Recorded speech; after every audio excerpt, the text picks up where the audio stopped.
The dust swirled around Liliana Hayes as she struggled to maintain her balance, the world tilting dangerously before her eyes as the midday sun beat down mercilessly on the small market square of Cottonwood Springs.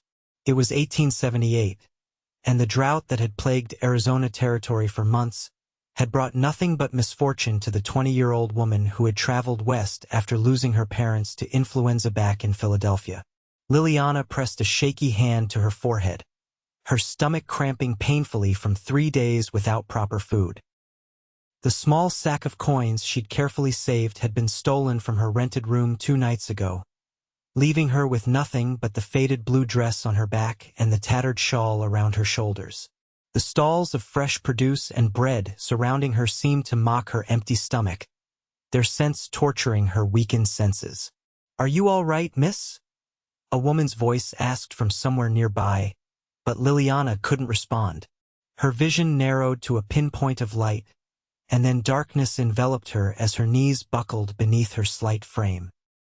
Garrett Xavier had just finished purchasing supplies at the general store when commotion erupted in the market square. At 26, he'd spent the last 8 years working cattle on the Double Creek Ranch outside of town, earning enough to purchase his own modest spread the previous year. He pushed his way through the gathering crowd, his tall frame and broad shoulders commanding respect even without the gun holstered at his hip. "Give her some space," he ordered, kneeling beside the unconscious woman. Her face was pale as parchment against the dirt of the street, her cheekbones standing out sharply. Without hesitation, he slid one arm beneath her shoulders and the other under her knees, lifting her as if she weighed nothing at all. "Does anyone know her?" he asked the onlookers, but was met with shrugs and head shakes. "She's been staying at Martha's boarding house," offered the baker, wiping flour-covered hands on his apron. "Came to town about a week ago. Foreign-like. From back east." Garrett nodded, already striding toward the hotel where he'd planned to have his midday meal. "I'll see she gets some food and care." The hotel dining room fell silent as Garrett carried Liliana through the doorway, but he paid the staring patrons no mind. "I need a table and food right away," he called to the proprietor, who hurried forward, clearing a space in the corner. "What happened, Mr. Xavier?" the man asked, as Garrett carefully settled Liliana into a chair, supporting her limp form with his arm. "Fainted dead away in the market. Looks half-starved to me," Garrett replied, his voice low but urgent. "Bring some broth and bread, and water, cool but not cold." As the hotel owner rushed to comply, Liliana began to stir, her long lashes fluttering against her pale cheeks. When her eyes opened, Garrett found himself looking into the deepest blue he'd ever seen, like the sky just before full dark. "What? Where am I?" she whispered, her voice barely audible. "You're safe, miss. You fainted in the market. I'm Garrett Xavier." He kept his voice gentle, not wanting to frighten her. "Food's coming. Just rest easy." Confusion gave way to mortification as Liliana realized what had happened. She straightened in the chair, though her hands trembled visibly. "I must go. I cannot pay for." "You're not going anywhere until you've eaten, and that's final," Garrett interrupted, his tone brooking no argument despite its kindness. "I've got the means to help, and I aim to do so." Tears welled in Liliana's eyes, but she blinked them away quickly. "I thank you for your kindness, Mr. Xavier, but I cannot accept charity." A small smile touched Garrett's lips as the proprietor returned with a tray. "It's not charity, Mississippi." "Hayes. Liliana Hayes," she replied, her eyes fixed on the steaming bowl of broth that had been placed before her. "Miss Hayes. Consider it a loan if you prefer." Garrett watched as she hesitantly lifted the spoon, fighting the urge to gulp down the nourishing liquid. "Slow now," he cautioned. "Small sips, or you'll make yourself sick." Liliana nodded, carefully taking a small spoonful, then another. As some color returned to her cheeks, She glanced up at the tall cowboy who still stood protectively beside her. "Why would you help a stranger, Mr. Xavier?" Garrett pulled out a chair and sat across from her, his expression serious. "My ma died of hunger when I was 8. Pa and I had gone hunting. Storm kept us away 3 days longer than expected. Found her collapsed in the cabin." He looked away briefly. "No one should go hungry if there's someone nearby with the means to help." The simple honesty in his voice touched Liliana deeply. She reached out impulsively, placing her hand on his for a moment. "I am very sorry about your mother." Something passed between them in that brief touch, a connection neither could explain. Garrett cleared his throat, suddenly aware of the warmth of her slender fingers. "Tell me what brings you to Cottonwood Springs, Miss Hayes." As Liliana ate, she shared her story how she'd come west after her parents' deaths, hoping to secure a position as a schoolteacher, only to discover upon arrival that the position had been filled. Her savings had dwindled as she sought other work, and then the theft had left her destitute. "I was to meet with Mrs. Templeton today about a position as governess for her children," Liliana said, finishing the last of the bread. "But I fear I've missed the appointment now, and she was my last hope." Garrett leaned forward, elbows on the table. "Eleanor Templeton? Her husband owns the bank." Liliana nodded, her expression falling. "You know them. Frank Templeton holds the note on my ranch. Good man, fair dealings." Garrett stood decisively. "Finish your meal. I'll send a message to Mrs. Templeton explaining what happened. If that position's still open, you'll get a fair hearing." Before Liliana could protest, he strode to the hotel desk, arranged for a note to be delivered, and then returned. "It's done, and I've paid for a room here tonight. You need proper rest. Mr. Xavier, I cannot possibly—" "You can and you will," he said firmly, though his eyes were kind.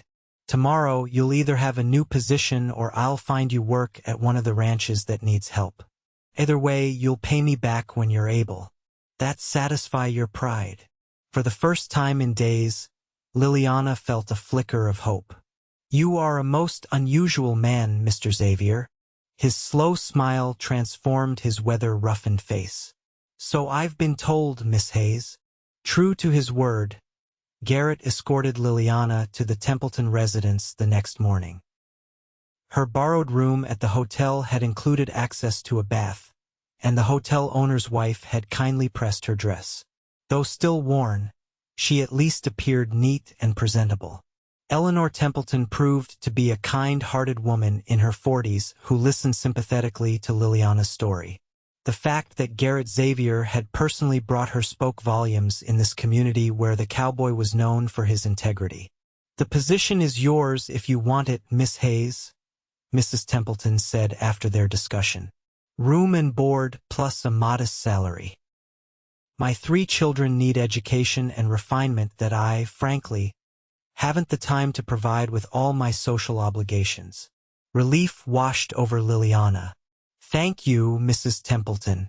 I promise you won't regret your decision." "I'm sure I won't." The older woman smiled, then glanced toward Garrett, who waited patiently in the parlor. "Mr. Xavier seems quite concerned for your welfare." A blush colored Liliana's cheeks. "He's been exceedingly kind to a stranger." "Garrett Xavier doesn't do anything without purpose," Mrs. Templeton observed. "You could do far worse than earning his regard." Later, as Garrett walked Liliana back to the hotel to collect her meager belongings, she tried to express her gratitude. "I don't know how I can ever repay your kindness, Mr. Xavier." He shrugged, his hat tilted against the afternoon sun. "Start by calling me Garrett. Mr. Xavier makes me look over my shoulder for my father." Liliana smiled. "Very well, Garrett. And I am Liliana." "Liliana," he repeated, as if testing the sound of it. "Suits you. Pretty name for a pretty lady." She blushed again, unaccustomed to such direct compliments. "Will I see you again?" The question slipped out before she could consider its propriety. Garrett's expression warmed. I come to town every Saturday for supplies. Perhaps you'll join me for dinner at the hotel when you've settled in? As friends, he added hastily.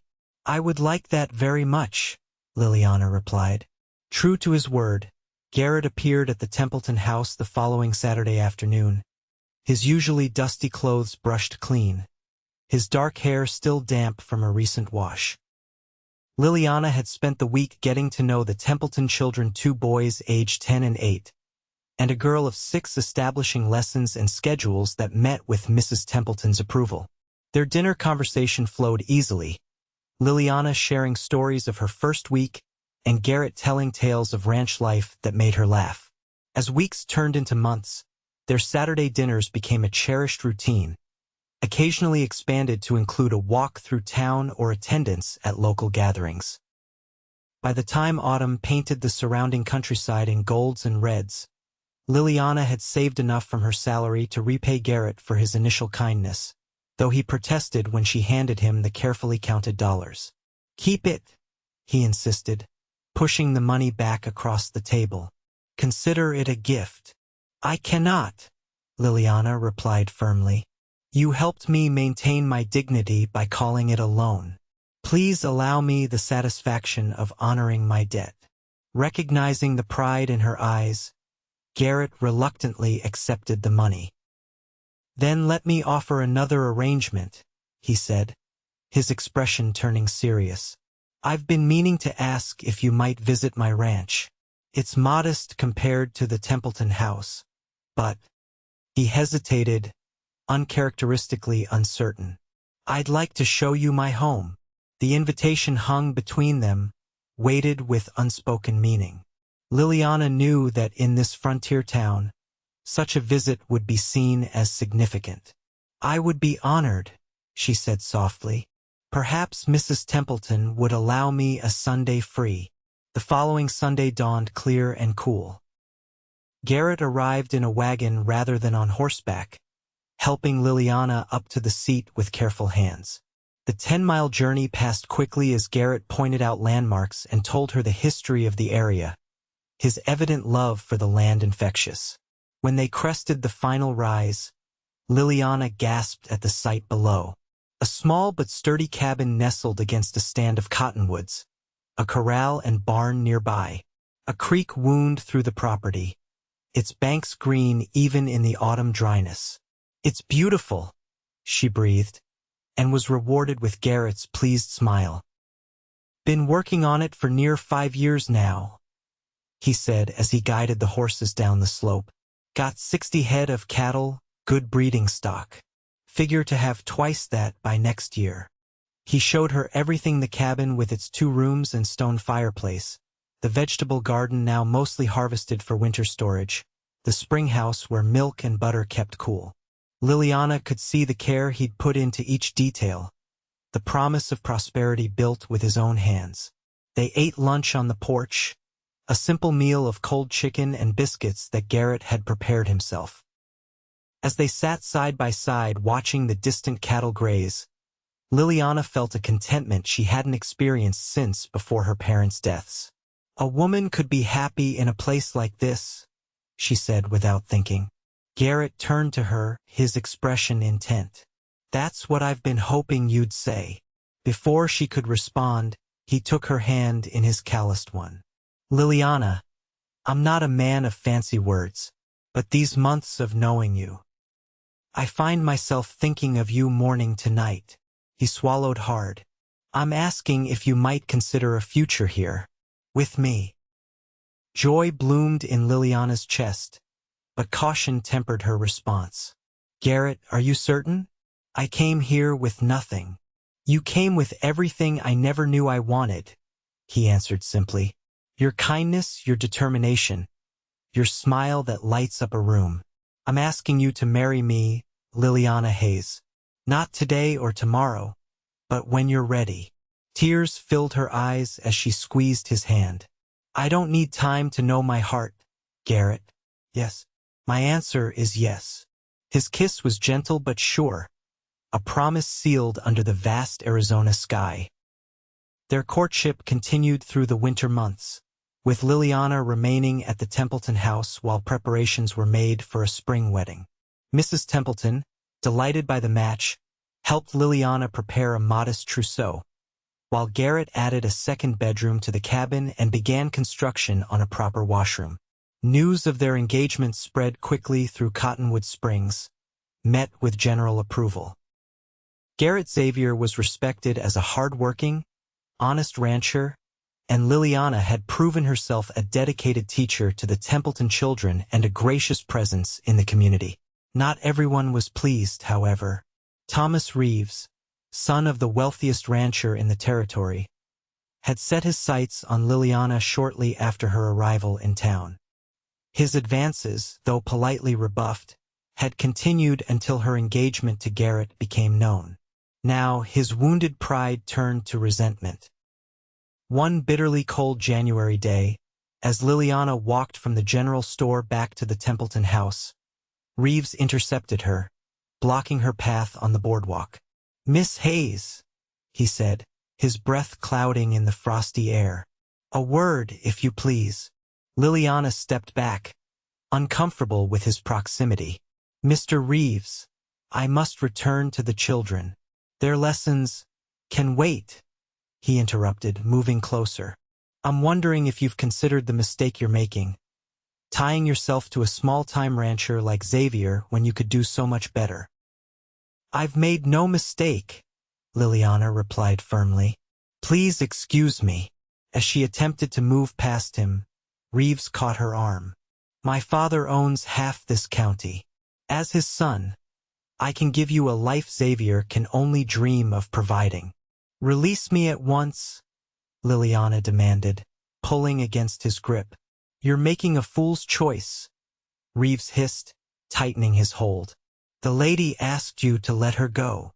Garrett's voice, cold as steel, came from behind Reeves. The taller man released Liliana immediately, turning to face the cowboy whose expression promised violence despite his controlled demeanor. "This doesn't concern you, Xavier," Reeves blustered, though he took a step back. "My fiancée concerns me," Garrett replied evenly. "Touch her again, and our next conversation won't be so civilized." For a tense moment, it seemed Reeves might challenge him, but wisdom prevailed. With a muttered curse, he stalked away.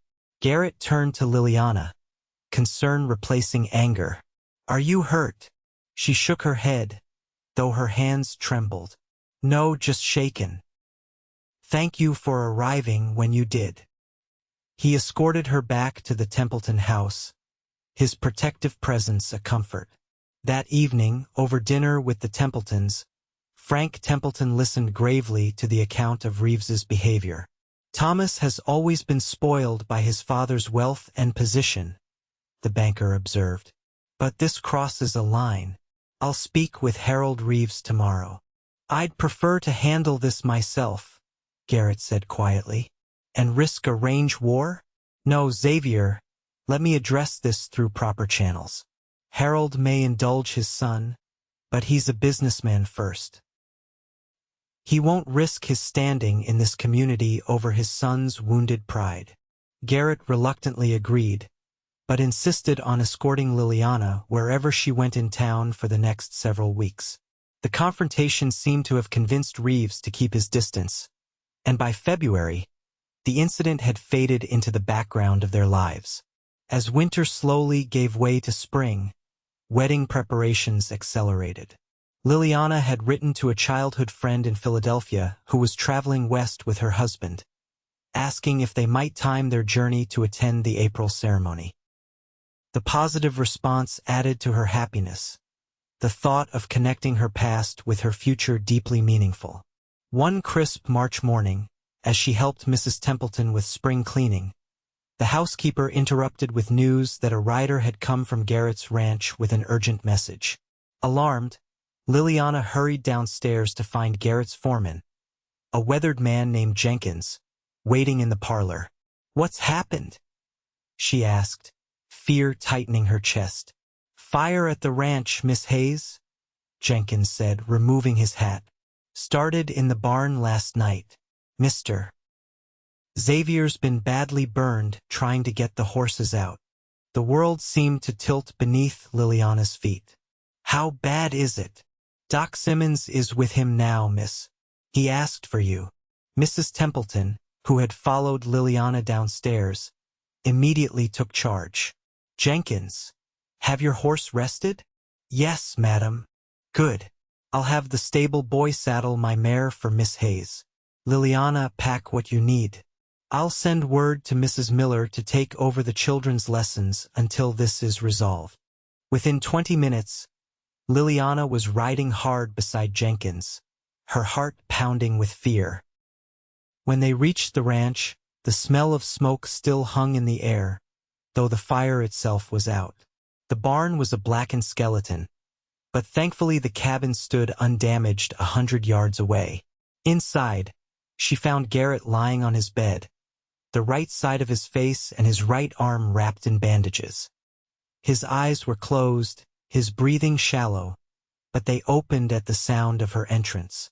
Liliana, he whispered, his voice rough from smoke. She rushed to his side, carefully taking his uninjured hand. I'm here, my love. Dr. Simmons, a gray-haired man in his 60s, stood from a chair beside the bed. He's been asking for you. The burns are severe, but clean. If we prevent infection, he should heal, though there may be scarring. I don't care about scars, Liliana said fiercely. Only that he lives. Over the next 3 days, she barely left Garrett's side, changing bandages under the doctor's instruction, spooning broth between his cracked lips, bathing his fever-hot skin with cool cloths. When infections set in despite their best efforts, she prayed as she had never prayed before, bargaining with God through tears and whispers while Garrett tossed in delirium. On the 4th night, as she dozed in a chair beside his bed, his fever finally broke. She woke to find him watching her, his eyes clear for the first time since the fire. You're still here, he murmured. Liliana moved to sit on the edge of the bed, pressing her lips to his unburned hand. Where else would I be? Thought you might. When you saw. He gestured weakly toward his bandaged face. Garrett Xavier, she said firmly. If you think a few scars would change my feelings for you, then you don't know me at all. A ghost of his familiar smile appeared. Stubborn woman. Yes, she agreed, smoothing his hair back from his forehead. And fortunate for you, I'm your stubborn woman. Recovery was slow and painful. As the burns healed, Liliana learned to change bandages without flinching, to apply the salve Dr. Simmons had left, to help Garrett gradually regain use of his injured arm. Jenkins and the other ranch hands managed the cattle and rebuilt the barn, while Mrs. Templeton sent food and supplies regularly from town. Their wedding date came and went, postponed by Garrett's injuries, but Liliana found she didn't mind.